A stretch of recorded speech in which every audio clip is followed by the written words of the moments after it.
67 years ago, a green Hillman station wagon pulled off the N96 near the village of Lourdes, about 75 miles from Aix.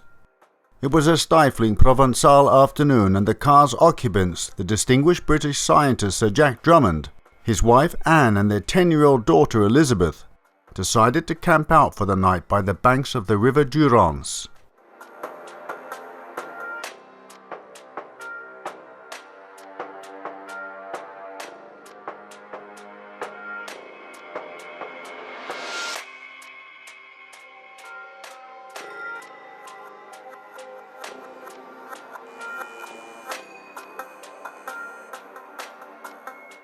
Sir Jack Drummond was Britain's top food chemist. He researched and defined vitamins as we know them today, and he was the man responsible for rationing during World War II, based on a scientific diet he had developed. He was knighted for his wartime work. He left the Ministry of Food after the war to join Boots in Nottingham as Director of Research.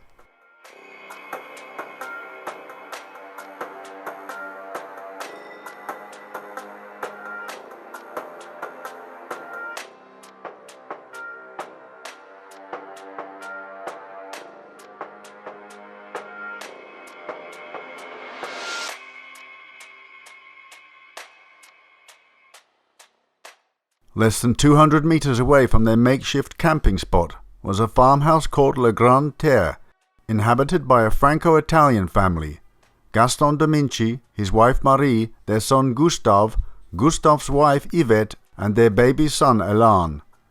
During the evening, the Drummonds and their daughter walked to the Dominci's house to let them know of their plans to camp nearby.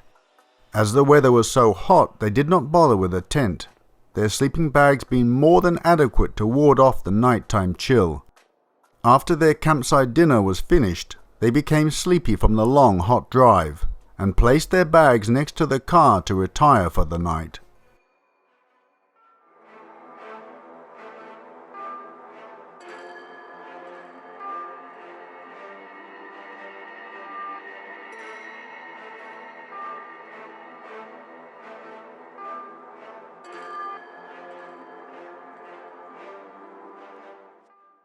During the early hours of the next morning, the Domincis claimed to have heard gunshots. Gustave Dominci later stated that he suspected that this could be poachers on his land, so he sent his son Gustave to where his goats were grazing. At 5:30 a.m., Gustave Dominci stopped a passing motorcyclist, Jean-Marie Olivier, telling him that he had found dead bodies and asked him to get the police.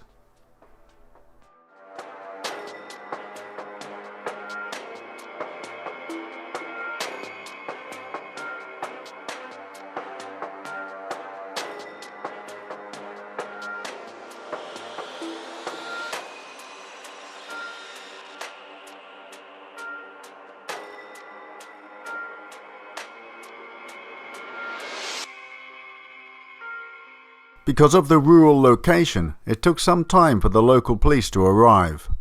The early morning light revealed a tragic scene. Anne Drummond was found shot near the car. Jack Drummond, also shot, was on the other side of the road, covered with his sleeping bag. The body of their 10-year-old daughter Elizabeth was found 77 meters away from the car, down the path leading to the river. She had not been killed the same way as her parents. She had been beaten to death with a blunt object. In the river, a battered U.S. Army Rockola M1 carbine was found, later confirmed as the murder weapon. The bullets that killed the Drummonds were fired from the M1, and it was the stock of this rifle that was used to kill Elizabeth, the force of the attack breaking the stock.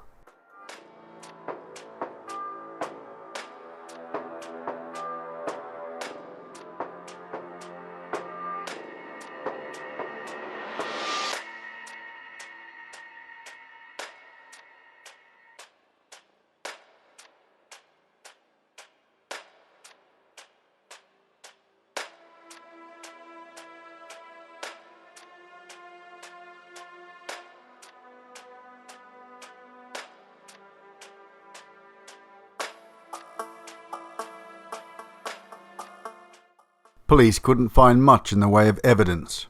There wasn't any sign of robbery, nor signs of a sexual attack on any of the victims. In fact, there were no clues as to why the family had been murdered. The police turned their attention to the farmer who had discovered the bodies. Gustave Deminci said that he had covered Jack Drummond's body with a sleeping bag after returning from making sure the goats were not being poached.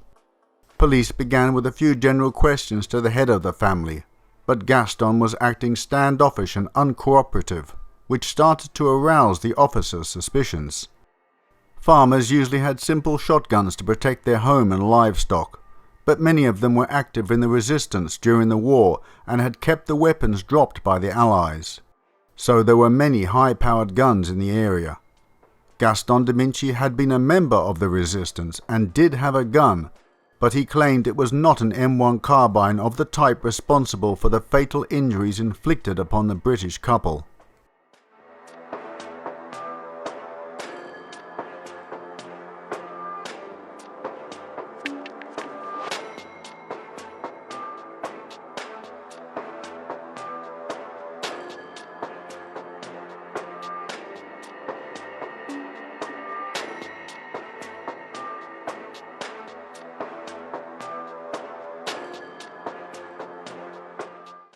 Police decided to take a closer look at Gaston Deminci and his family. They admitted to hearing the shots, but stated they didn't have any information regarding the killings, and never had direct contact with the Drummonds at any time the previous evening. Gustave told police he happened upon little Elizabeth's body first, but later a neighbour claimed that Gustave had told him that Elizabeth was still alive when he stumbled on the crime scene. Gaston's nephew said he had seen Anne and Elizabeth call at the farm the previous evening, asking if they could get their water bucket filled.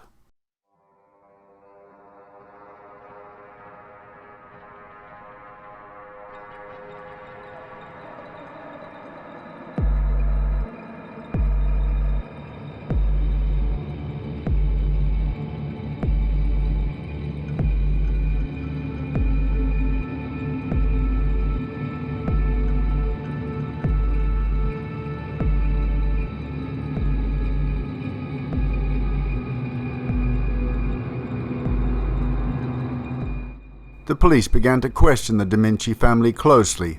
His sons, Gustave and his elder brother Clovis, claimed that they had heard their illiterate 75-year-old father admitting that he had killed the English. Soon, Gaston Deminci was arrested by the police and, heartbroken by the betrayal of his own sons, firstly refused to cooperate with police and later made a confession of killing the Drummonds. He stated that he had had sex with Anne, but when her husband turned up he had shot both of them. Also, when he saw their daughter, she started to run away, but he caught her and hit her using the rifle butt. His sons claimed that the father had confessed to them, that Jack Drummond had found him near their tent and accused him of being a thief or a peeping Tom, and this was the reason for the killings.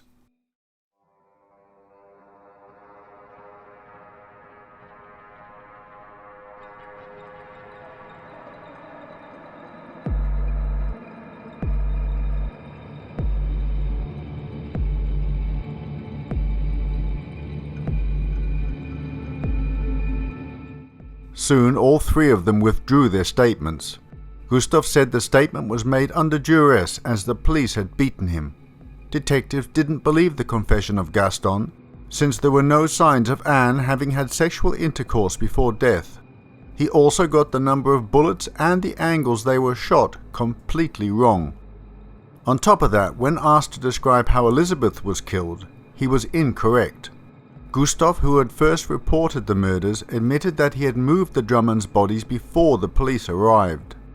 Gustave also admitted that Elizabeth Drummond was still alive when he found her.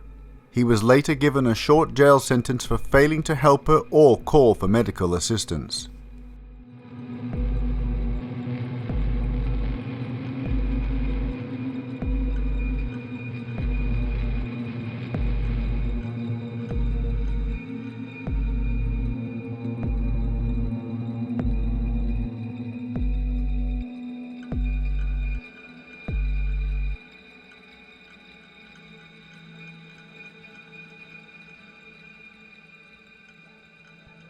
Superintendent Constant interviewed Dr. Dragon about his post-mortem of the 3 victims. Dr. Dragon stated that Elizabeth had not been chased to the place where she was found, but rather that the killer had carried her there, as her feet exhibited no grazes or dust. Dr. Dragon also stated she would have died 3 hours after her parents.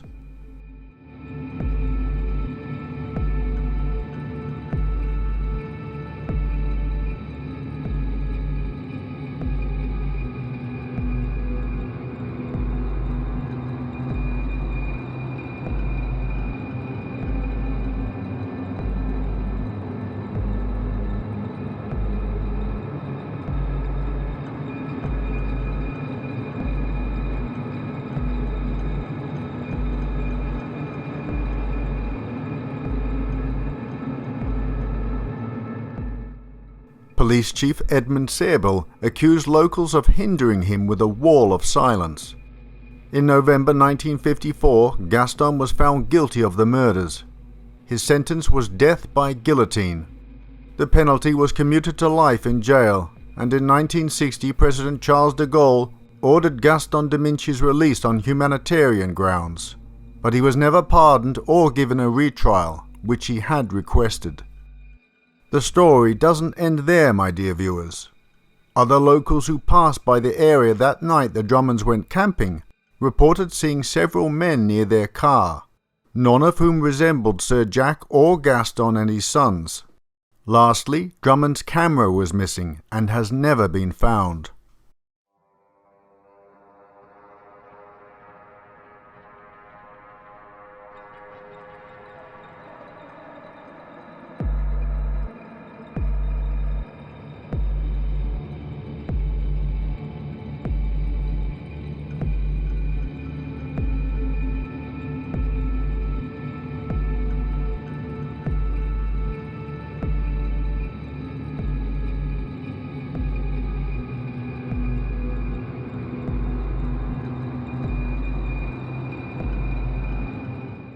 Could this be a random killing? The way the weapon was dropped into the river suggests that the killer was not concerned with leaving it behind, which might also suggest that he knew he couldn't be linked to it. If he was local, someone might have seen the gun before, and who owned it. This would point to someone from outside the area, or someone who felt confident that the finger would not be pointed at them.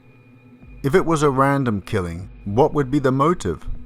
Of course, it cannot be ruled out that perhaps a deranged person just happened along, and that this was a tragic crime of opportunity.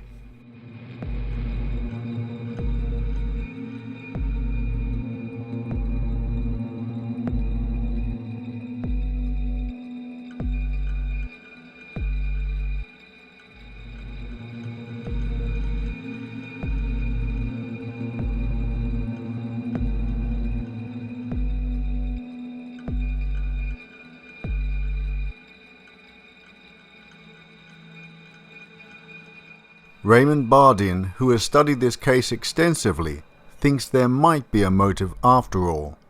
I think the family was a pawn among others, caught up unwittingly on the chessboard of a secret battle, fought between East and West over each block's leading scientists. Jack Drummond, we are almost certain, was a spy. Mr. Bardeen discovered that Drummond had been to Lure at least 3 times before, in 1947, 1948 and 1951. 6 miles from the village is a chemicals factory that had begun producing advanced crop insecticides, widely feared during the Cold War for their military potential. Was he on an espionage mission? His camera certainly was never found. So, if robbery was not the motive, why would the killer take the camera? A souvenir of the killings? Or might there be more to this case than meets the eye?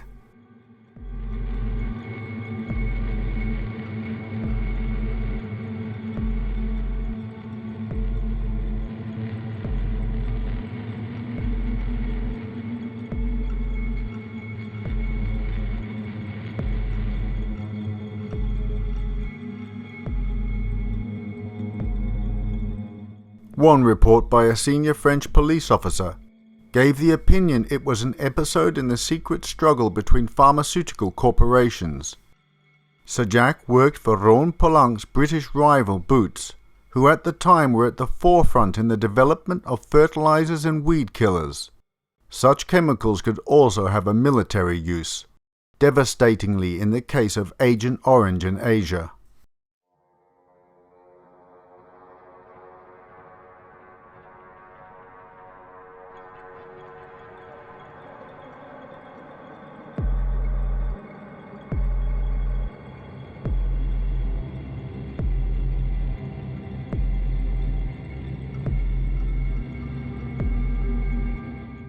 Alain Dominici, Gaston's grandson, believes the theory that Sir Jack had been a member of the Special Operations Executive during the war and was assassinated by a Soviet agent.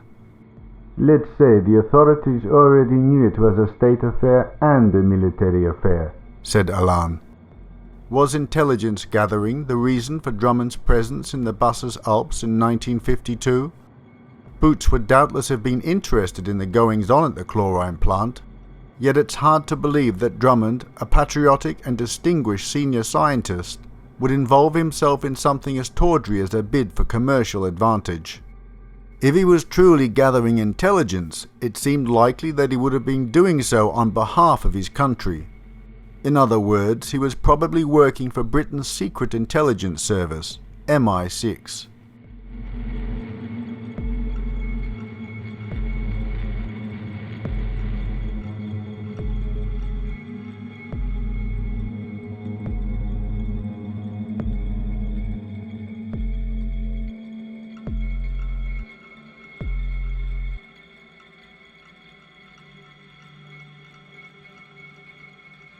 MI6 has a long tradition of placing its operatives within British industry, hence his appointment to the board of Boots in 1946. For whatever reason his rendezvous had been, it was evidently important enough for him to wait up half the night at the side of a road. If he was operating under the cover of a family holiday, he tragically underestimated the danger of the meeting he had planned. A report by a local traffic officer states that another car with British number plates pulled up at a hotel where the Drummonds had stopped for dinner just an hour before. The driver asked the officer if he had seen an English car earlier. The officer informed him of which direction the hillman had went. The driver was accompanied by a woman in black, who went into the hotel and 15 minutes later sprinted out, leapt into the car, and it sped off in the direction the Drummonds took. The couple have never been traced.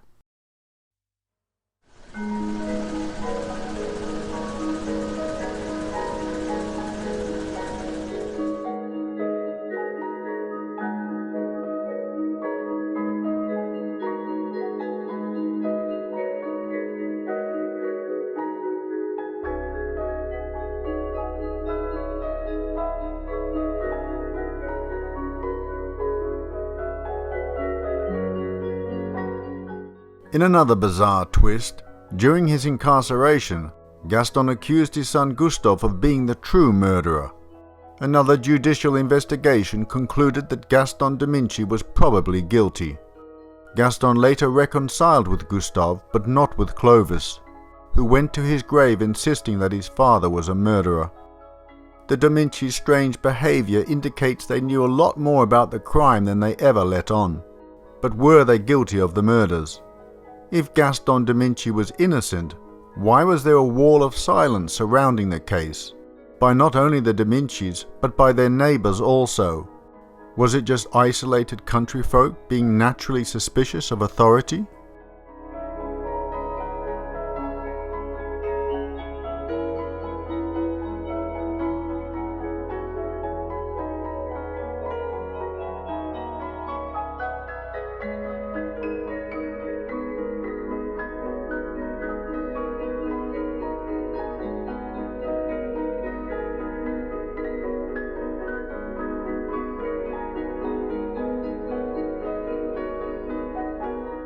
In France, the case still arouses a lot of interest.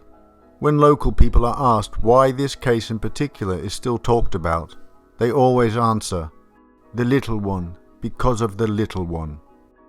The Drummond graves are situated at Forcalquier, a small town near Lure. Apparently they are devotedly cared for to this day by the local council. Currently discussions are being held about erecting a monument to the Drummond family near the entrance to the bridge, across which Elizabeth fled for her life that tragic summer night 67 years ago.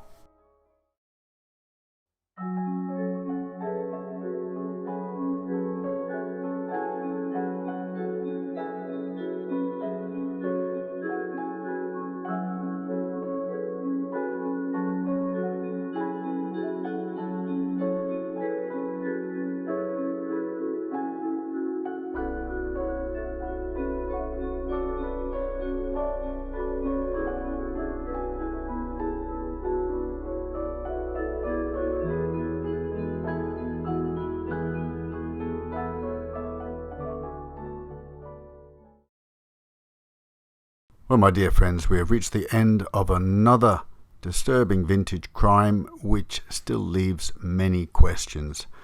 I had forgotten about this case, and it popped up in my mind just a few weeks back, as a lot of these cases do, because I remember them.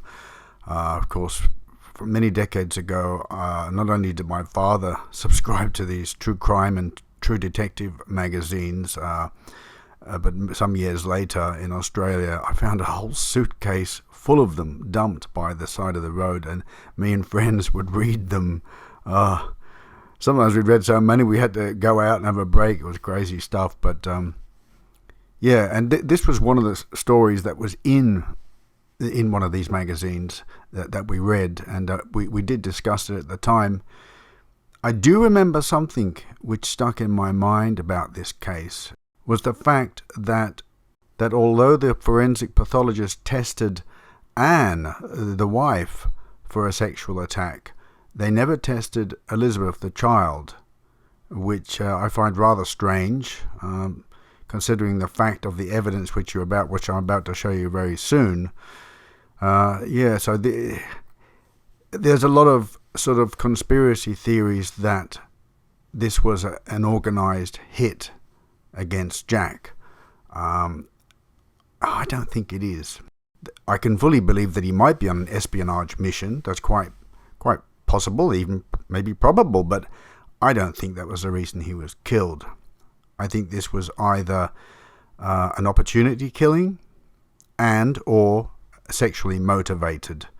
And, you know, the old man, he admitted later, well, he said later that the reason he confessed was because he wanted to secure his grandchildren's future, which could possibly be interpreted as that he wanted to cover for his son, or his sons, plural, to make sure that their children weren't affected by their fathers going to jail. I mean, the old man was in his late 70s when these murders happened, and they said he was very frail, walked with a cane. The confession that he'd made earlier about having sex with Anne, they said the researchers said was ridiculous. He couldn't even get up properly. He needed assistance to get up if he was sitting down, or he had great difficulty getting up. It's improbable that he did these murders. He couldn't run. There's no way. And the fact is that the pathologist confirmed that Elizabeth was alive for up to 3 hours after her parents' death. And we have a look at these little snippets here that I have found. There's a whole transcript of the whole trial and the interrogation. It's very, very lengthy, but I've just got these snippets which we'll go quickly through, and you can come to your own conclusion about who you think may have done this crime. At around 7:30 p.m. on the 5th of August, Superintendent Sable met Gaston Dominci for the first time close to the spot where Elizabeth had been found that morning. Gaston's tattoos, as well as the manner in which he spoke, led to Sable forming a bad impression of him. Now, this could either be two things. Either that the superintendent is judging a book by the cover. Just because you have tattoos and you speak roughly doesn't mean you're a monster. Or that's his gut feeling. Maybe the old man who looks jovial and harmless on the photos was in fact a monster and could well have been capable of doing this heinous deed. Anyway, onwards and we'll see what else there is.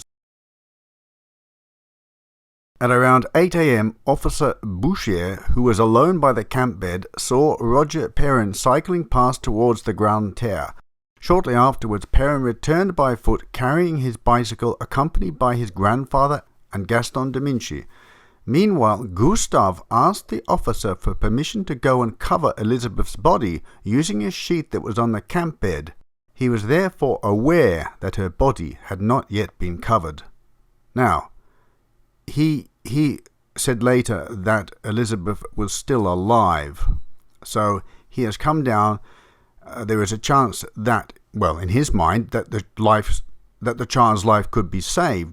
So why has he not immediately approached the police officer and said, there's an injured child up the hill or down the hill there, she's severely injured, let's go and get immediate help? The fact that he didn't do this, I find very strange. The car's front doors had been closed, while the double boot door had been pushed in with the key left in the lock on the outside, dismissing the theory that Elizabeth Drummond had locked herself in the car from the inside. 6.4 meters behind the rear of the car was a drainage sump. Behind the sump, the police officers noticed a large pool of blood covering about 1 square meter. The blood was never tested, and it was never established whose blood this was. I just find this very, very strange. I mean, obviously very, very shoddy police work. Through the transcript, you can see that people trampled all over the crime scene. Evidence was disturbed. The fact that they didn't test this blood, well, in my mind, it shows that the investigation was either a deliberate cover-up or just totally shoddy and doomed from the start. Yeah, so I'm not going to read this whole bit of evidence right through, but I just want to let you know why the people in the village were telling all these fantastical stories about people they saw mysterious cars, etc., and he saw that and she saw that, was the reward of 1 million francs offered by the newspapers, the Sunday Dispatch and the Samedi Soir, if I pronounce that correctly. So you can understand now why it's so confusing. Everyone's saying that. They claimed the neighbor did that and they saw that, and yeah. So you can now see there's no chance of any real credible evidence coming from the neighbors. And if there is any credible evidence, it's going to be mixed up with all these fantastical lies to claim that money. On the 29th of September, Henry Chastel, a lorry driver from Aupierre, a village about 50 kilometers, 30 miles north of the crime scene, informed Inspector Ranchin that he had passed the area on the night of the murders at around midnight and had seen a thin man of average height, wearing a shirt with rolled-up sleeves, his hands pressed against one of the car's rear doors and looking into the car. This man is unlikely to have been Sir Jack Drummond, who was overweight, and the description matches the one of the man seen at 11:15 p.m. by Ord Arnaud on the night of the murders. So, yeah, would a hitman who knows exactly what he has to do be peering suspiciously into a car? I don't think so. It sounds like a creeper, doesn't it? And who is in the car? Of course, Elizabeth. The parents are sleeping on the side of the road. There's not enough room for them all in the car. So again, I think the motivation is not a targeted hit or an assassination. Anyway, let's carry on, see what else we've got. On the 15th of October, Gustave was taken to Digne-les-Bains, oh my god, these words, where he was questioned along with Clovis and Mallet, who both confirmed his account. Gustave admitted to having heard Elizabeth Drummond make an unusual humming noise before her folded left arm relaxed, but he denied having told Mallet this during lunch at the Grande Terre on the 5th of August. He stated that Elizabeth's cries had drawn him to the other side of the bridge and that he had then returned to the farm to tell Marie and Yvette, who did not go to look themselves. Gustave maintained that he did not go out that night and that he got up at 5:30 a.m. This assertion was later found to be untrue. So that bit at the end, it's he's found out to be a liar on so many occasions. How can we believe anything that he has said in his own defense? Now, I'm not going to read this whole thing through. I just want to concentrate on some ones that have caught my attention. Gustav refused to admit that he had been present at the crime scene, despite being surprised there by Olivia passing on his motorcycle. Gustav claimed to have only been referring to Elizabeth's body and claimed that she was dead, although he knew in fact she was still alive. Marie and Yvette de Mincy stayed on the lookout at the entrance to the farm. They therefore knew that Gustav was doing something at the crime scene. What was he doing there? He was either covering up evidence that his father might have left behind, because it is said that all of the bodies had been disturbed. They weren't in the original position when they had died or had been killed. So either him or somebody else has been moving the bodies around. And either he's doing that to cover up the father's evidence or his own, to get rid of his own evidence. Therefore, the de Mincy's intended neither to save Elizabeth Drummond nor to raise the alarm. According to the prosecution, the reason for this was obvious. They had to allow Gustav time to change the crime scene again, since Jean Ricard had passed it shortly after 7 a.m. Gustav had therefore been lying repeatedly since he was first questioned on the 6th of August 1952. Again, I'm not going to read the whole thing through. You can do that at your own leisure. Just want to hit on this point here, that forensic scientists consulted by Superintendent Constant in October 1952 stated that due to her injuries, Elizabeth could not have survived for longer than an hour after the attack. So you remember the last forensic scientist said that she had been alive up to 3 hours after her parents were killed. So what happened during that time? And if you look at the next bit of evidence, you'll see that she probably didn't even survive for an hour after the attack. The wounds were so bad. Yeah, I decided to leave out the previous bit of evidence that I was going to talk about now. It's too distressing, but this is very important. However, in 1970, Sable admitted hiding the sample in a matchbox. This was a sample of skin they found on the car, which they think belonged to Jack Drummond. The file contained items reportedly lost in the investigation. Lost, in inverted commas. A chip from the broken butt of a carbine, a badly crushed bullet, an undischarged cartridge, a pair of girls' blood-stained knickers. If they were Elizabeth's, no one knows how they became blood-stained. The underpants were photographed but then disappeared during the second inquiry. Paris investigators endlessly searched for them to test the bloodstains in case they were from Gustav, whom they suspected of the murder, says Raymond. Now, what the hell is going on there? This seems to be like a deliberate cover-up. How could you lose such important evidence? This is the reason I'm highlighting this, is because bugger the conspiracy theories about spies and stuff. This is the truth that's being covered up. Now, this is another interesting snippet I've found, which takes the investigation down a completely different route. Listen to this.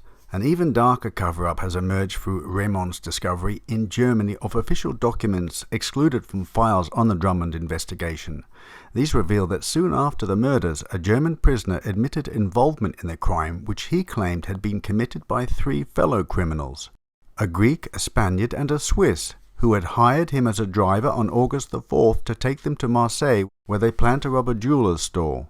All 4 were wanted by the German police and had admitted carrying out contract work for a communist organization in Frankfurt.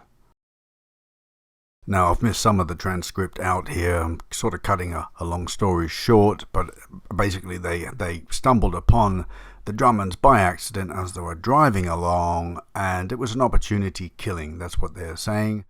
So the 3 returned with all their guns except the carbine. Driving back to Germany, Bartkowski asked whom they had killed. The men said only, "They are English." The man was a scientist. They showed him their booty, including a wallet containing francs and foreign currency. What especially impressed Bartkowski was an intricate gold ring. On it was mounted a square watch with beveled edges. His meticulous description of the ring, including 15 ornately engraved characters inside, has convinced Raymond that he was telling the truth. I have seen letters from Lady Drummond's mother, Constance Wilbraham, to her French lawyers asking for her daughter's possessions.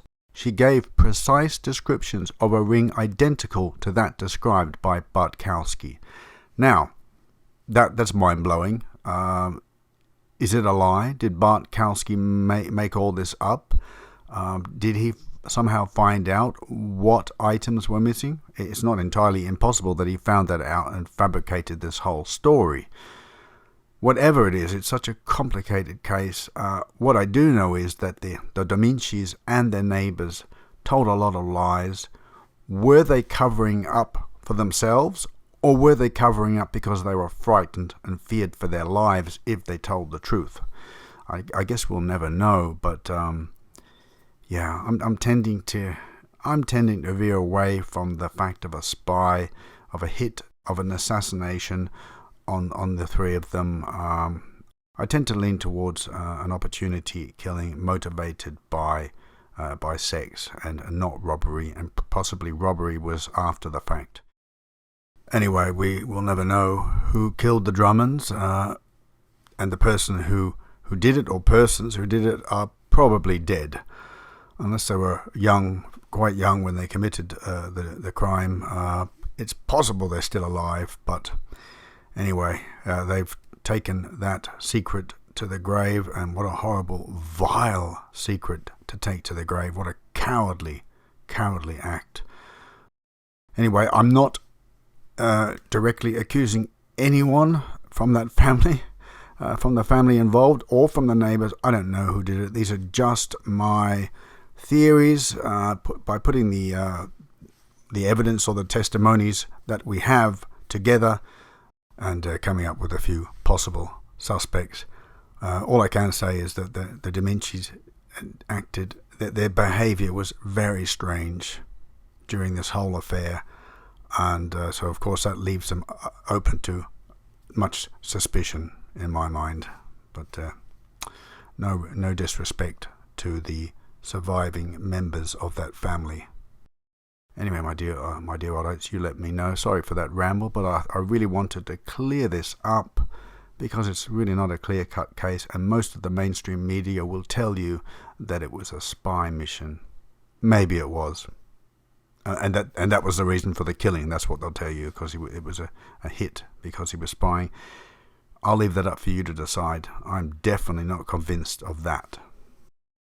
Anyway, after all that, I'm definitely signing off. By the time you're watching this video, Christmas is already over and we're already into 2020, so I hope you had a fabulous Christmas, and looking forward to another year of more stories. I think the next story we're going to do is going to be a bit more light-hearted, not a crime this time. I don't know what I'm going to be doing, but maybe an eccentric or some strange story from history, but I don't know at the moment. But anyway, I just want to wish you all the best for the new year, and see you next time, my dear friends. Bye-bye.